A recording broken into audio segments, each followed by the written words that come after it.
മലപ്പുറം മൂത്തേടം ചോളമുണ്ടയിൽ കാട്ടാന കുഴിയിൽ വീണ് ചരിഞ്ഞു. വീട്ടിലെ ശുചിമുറി സെപ്റ്റിക് ടാങ്കിലാണ് ആന വീണത്. കസേരക്കൊമ്പൻ എന്ന് നാട്ടുകാർ വിളിക്കുന്ന ആനയാണ് ചരിഞ്ഞത്. വിശദാംശങ്ങളുമായി രാജേഷ് ശ്രീനിവാസൻ ചേരുന്നു.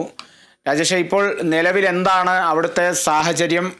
വീട്ടിലെ ശുചിമുറി സെപ്റ്റിക് ടാങ്കിലാണ് ആന വീണ് ചരിഞ്ഞത്. അതോടൊപ്പം തന്നെ ഈ ഒരു കസേരക്കൊമ്പൻ എന്ന് നാട്ടുകാർ വിളിക്കുന്ന ഈ ഒരു ആന അപകടകാരിയായിരുന്നു.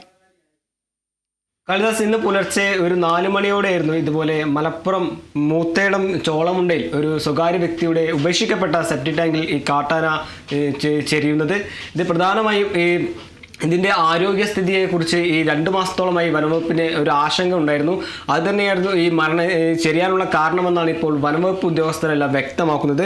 ഇത് മൂത്തേടം ചോളമുണ്ട സ്വദേശിയായ ഗാദർ എന്നൊരു വ്യക്തിയുടെ ഈ പറമ്പിലെ ഈ ഉപേക്ഷിക്കപ്പെട്ട സെപ്റ്റിക് ടാങ്കിലാണ് ഇന്ന് പുലർച്ചയോടെ ഇതുപോലെ കാട്ടാന വീഴുന്നത്.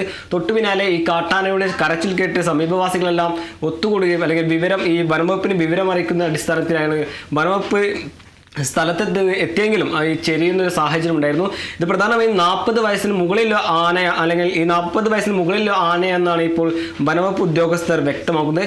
അതേസമയം തന്നെ ഈ ആനയുടെ ശരീരഭാഗങ്ങളിൽ നിരവധി മുറിവുകളുണ്ടും ഈ മുറിവുകളിൽ പുഴുവരിക്കുന്ന സാഹചര്യം ഉണ്ടെന്നും ഇപ്പോൾ വനവകുപ്പ് ഉദ്യോഗസ്ഥർ വ്യക്തമാക്കുന്നു. ഇത് നിലമ്പൂർ നോർത്ത് ഡിവിഷണൽ പരിധിയിൽപ്പെടുന്ന അല്ലെങ്കിൽ വനമേഖലയിൽ നിന്ന് 20 മീറ്റർ മാത്രം വരുന്ന ഒരു സ്ഥലത്താണ് ഇതുപോലെ ഇന്ന് പുലർച്ചയോടെ ഈ കാട്ടാന ചേരുന്നത്. ഇത് പ്രധാനമായും നാട്ടുകാരെല്ലാം ഈ കസേരക്കൊമ്പൻ എന്ന് വിളിപ്പേരുള്ള അല്ലെങ്കിൽ നീണ്ട കൊമ്പുള്ള ഇതുകൊണ്ട് നാട്ടുകാർ കസേരക്കൊമ്പൻ എന്ന് വിളിക്കുന്ന പ്രധാന കാട്ടാനയാണ് ഇപ്പോൾ ചെരിഞ്ഞിരിക്കുന്നത്. ഇത് അപകടകാരിയൊന്നുമല്ല.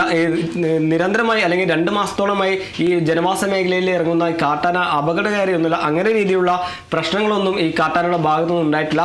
പ്രധാനമായും വനംവകുപ്പ് ഉദ്യോഗസ്ഥർ ഇപ്പോൾ വ്യക്തമാക്കുന്നത് ഈ ആരോഗ്യസ്ഥിതിയെക്കുറിച്ച് അല്ലെങ്കിൽ ആരോഗ്യസ്ഥിതിയെ സംബന്ധിച്ചുള്ള കാരണമാണ് ഈ ആന ചരിയാനുള്ള കാരണമെന്നാണ് ഇപ്പോൾ വനംവകുപ്പ് ഉദ്യോഗസ്ഥർ വ്യക്തമാക്കുന്നത്.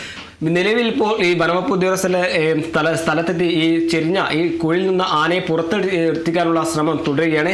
അതിനുശേഷമായിരിക്കും പോസ്റ്റ്മോർട്ടം നടപടിയിലേക്ക് വനംവകുപ്പ് ഉദ്യോഗസ്ഥർ കടക്കുക.